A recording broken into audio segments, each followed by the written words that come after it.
Let's take a look at what happened today with Tesla. We closed at 280.26, down $6.94. That's 2.42% down. Post-market, we are down by almost $2 at 278.40. Let's take a look at the facts and then let's take a look at how we can profit from those facts.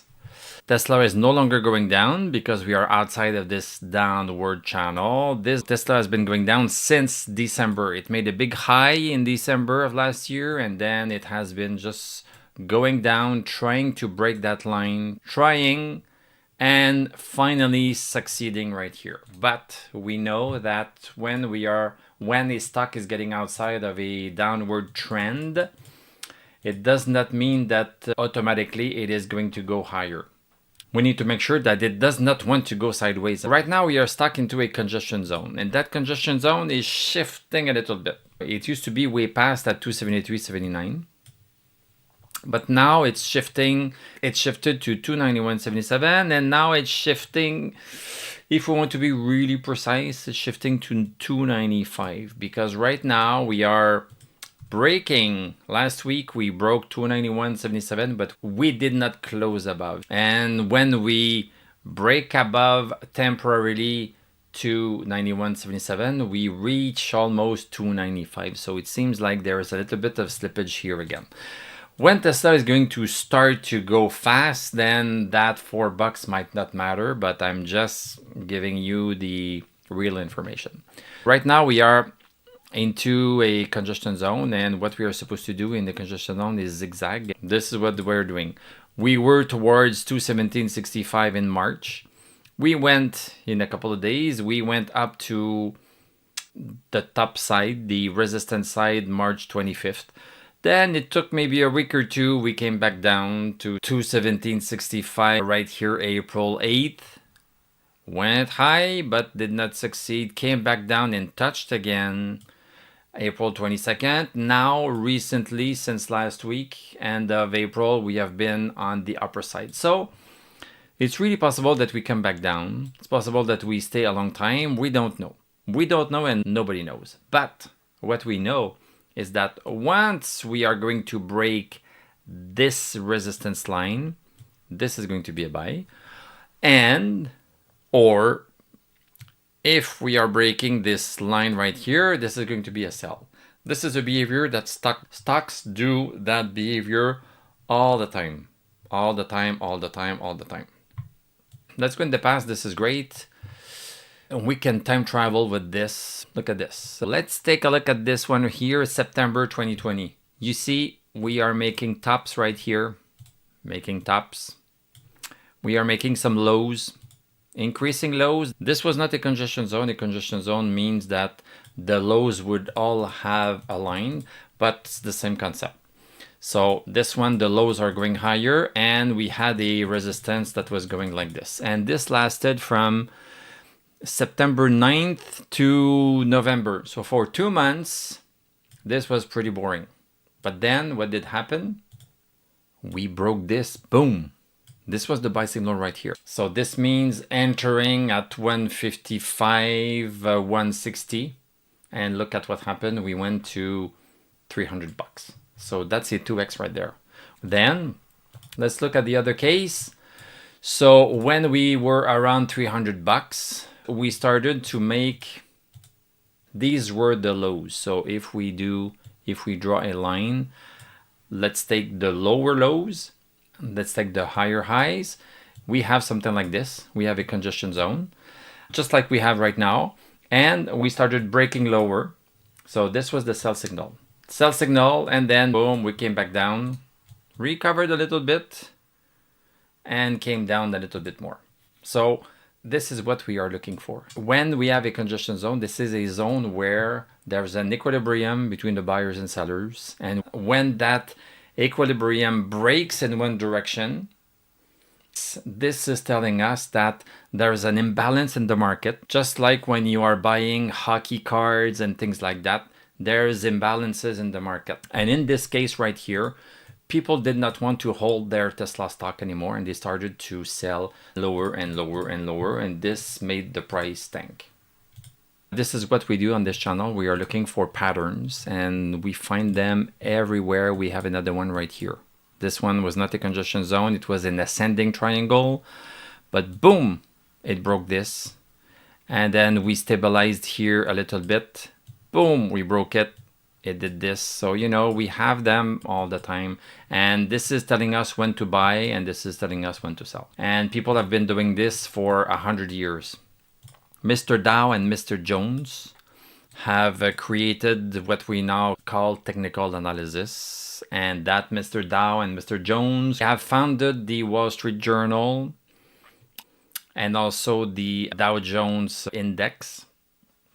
And these are the two guys that define these rules. And this has been known for 100 years. And it's funny that people don't really know about this way of trading or investing. I learned that when I was working at the Montreal Stock Exchange when I was younger. And this is what I'm doing right now for free on YouTube for Tesla. Right now, we are in a waiting period. If we are going to break 295, let's call it 295. And if we are going to break 273.79, then we know what we can do. If Tesla starts to close higher than 295, then we know that this is going to be a buy signal. I'm not telling you to buy. I'm giving you the signals that the stock chart is telling me. If you don't want to buy, you don't want to buy. If you buy only one stock, you buy only one stock. But I am showing you where the imbalances in the markets are. And conversely, if we want to short this, we need to wait at least 260.91 because right now we are making a smaller congestion zone. This is a smaller one. We have the bigger one right here, but now the market is condensing. And at some point, something is going to happen. So shorting, this is below 260.91 and buying is above 295. In between the two, if you really want to trade and have fun and try to make a little bit of money, not a lot of money, then you can go on the 1 hour chart to try to find another pattern. But this is pretty much the same pattern that we have here. On the 5-minute chart, we are seeing more patterns like right here. Look at this. So April 30th, we could not break above 280.26. This is the pattern right here. This is the resistance. The top line is the resistance. The bottom line is the support. Look at this. You've seen this pattern before. Then boom, we had the break. So we get in. This was a little bit choppy, but went up to 290. So getting in 281, getting out at 290. That's a $10 move. This is not the $150 move we had on the daily chart. So the daily chart has the same patterns as the 5-minute chart, but of course on a smaller time frame we have smaller movements. But if you want to play, you can still play. And also today we had a small congestion zone right here. Boom, we broke it. So maybe an entry at 278 and it went up to 283. So that's a $5. So we just need to be patient and let the market show us what it wants to do. Let's take a look at the VIX. VIX is coming back up higher today. So we are up almost by 1 at 23.65. When the VIX is going higher, the stock market is going lower. This is a little bit what happened today, but VIX is not going up that much. We are into a congestion zone again. Look at this, the same patterns everywhere. So we are stuck with the VIX between these two numbers, 22.39 and 24.69. We are supposed to zigzag between the two. Last Friday, we zigged and now we are zagging a little bit. This is not providing us much change. If we start breaking 24.69, then this is going to be a little bit worse because we are going to be outside of the congestion zone. If we start getting lower than 22.39, we are going to be happier because the stock market is going to go higher. Let's take a look at Dow Jones. Down a little bit today, so we are encountering some resistance at 41.368. We are still bullish. This is the main channel that we are in right here. Things are getting complex here, but I'm just giving you the gist of it. This is the bullish channel right here. So we are continuing okay, but encountering some resistance right here. So we might be zigzagging a little bit before we continue a little bit higher. SPX SPX, the same thing, you know, we have this right here, continuing, encountering a little bit of resistance, and there's some more resistance here and some more resistance there, so we might be zigzagging a while before we break those. Nasdaq also a little bit of a down day, not too much, but we have some resistance that are not too far, so things are getting a little bit more iffy.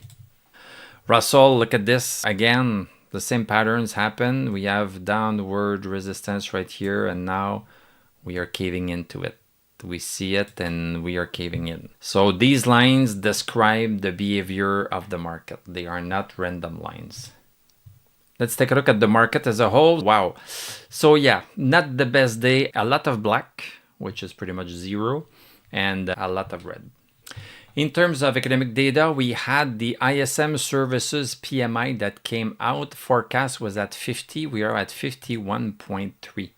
Let's take a look at some Tesla news. We are getting piped into our Discord server. Tesla stock is falling today. Is this a buying opportunity? The buying opportunity, we know where it is going to be. It is when we are going to break 295. Before that, it's a guess. If we break 295, we have reasons to buy.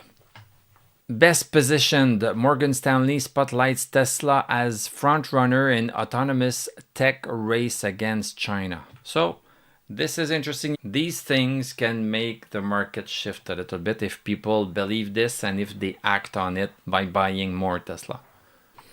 And also there's apparent Tesla Cybercab castings are piling up in Giga, Texas. We know that Tesla is going to create a cheaper car, and also that they will release the robo-taxi service in June in Austin. So maybe we are seeing some of these signs. New Tesla Model Y proves very sturdy after shocking high-speed crash. And if we take a look at what happened right here. Oh my goodness. Yeah, this is pretty impressive. So Tesla was run into by a big truck, and look at this. Yes, there is damage, but we can see that the car retained its shape. Pretty impressive. This is our plan. We know where to short. We know where to buy. We can just relax. Thank you very much for watching. Thank you for commenting, subscribing. If you like what I do, you can become a YouTube member. Click on my TradingView affiliate link. I'm going to wish you a great evening. We are going to talk tomorrow, and I'm going to tell you à la prochaine.